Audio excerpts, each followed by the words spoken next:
One of Kendrick Lamar's shots at 50 Cent has been sitting in plain sight this whole time, and almost nobody caught it? That is the wild idea at the center of this conversation, because once all the pieces are lined up, this does not look random at all.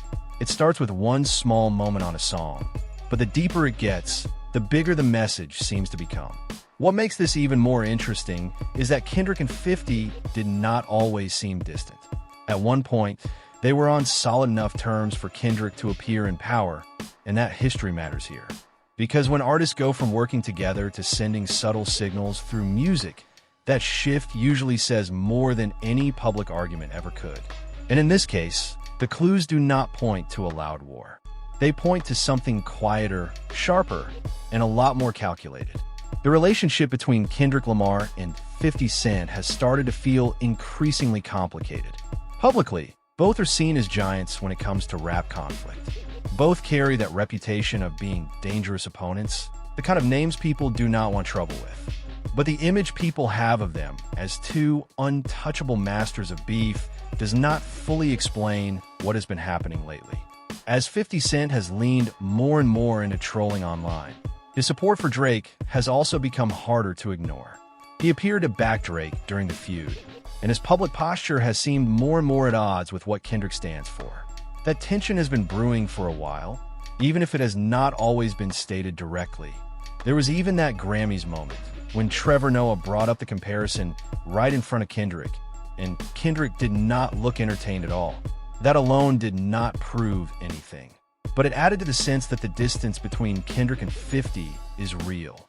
And once that idea is accepted, the song at the center of all this starts sounding very different.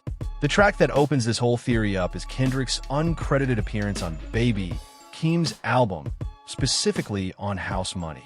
There are other theories floating around about who the song could be aimed at, but when the wording is examined closely, one target starts standing out more than the others.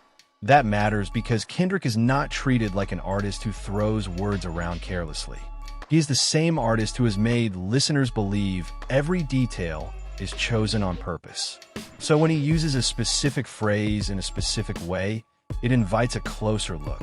The key moment comes in the chorus and immediately after it. Kendrick runs through the hook, then follows it with "I smell something," before using ad-libs that cannot really be repeated here. Then he repeats it. On the surface, that could seem vague. But with the right context, that line becomes a lot more pointed. And that is where this stops sounding like a random bar and starts sounding like a message. The reason that phrase matters so much is because it already has history behind it. It traces back to the 1990 film House Party, starring Kid and Play, where a group of guys approach them and deliver the same line Kendrick references. So Kendrick's use of it is already a nod to a classic moment in black film and hip-hop adjacent culture. But the line does not stop there. It also has a second layer, and that is where 50 Cent enters the picture. 50 once used that same phrase in his own music, and not casually either. He brought it into one of the most important beefs of his career. In his song, "I Smell," 50 Cent and Lloyd Banks used that phrase directly while targeting members of the rival crew they were at war with. In that song, 50 made the meaning obvious. He used the line as an open insult, aimed squarely at people he wanted to disrespect. So now Kendrick uses the same cultural reference, the same setup, and the same loaded phrase on House Money. That is what turns this into something more than coincidence. Once that connection is made, House Money starts to look like Kendrick flipping one of 50's old beef tools back in his direction. And this does not stand alone either. It lines up with other details from Kendrick's recent music. On GNX, Kendrick says on Squabble Up, 50 deep, but it ain't deep enough. That line already raised questions. Then on Dodger Blue, there's another signal when Wally the Sensei references 50 Cent's debut album on the hook. Taken separately, maybe those moments are too open-ended to mean much. Put together with House Money, though, they begin to look connected. And the reason people link this back to Drake is because 50's presence around that feud was visible. Drake's push-ups included the DJ who Kid tagged before Drake even started rapping. Then Drake appeared with 50 Cent's chain in Family Matters. Those were not tiny details. They fed the idea that Drake was borrowing 50's legacy image, and team to strengthen his side of the battle. So when Kendrick later references 50 in multiple ways, it becomes easier to see why listeners think he is responding not just to Drake, but to the people who helped Drake project that energy.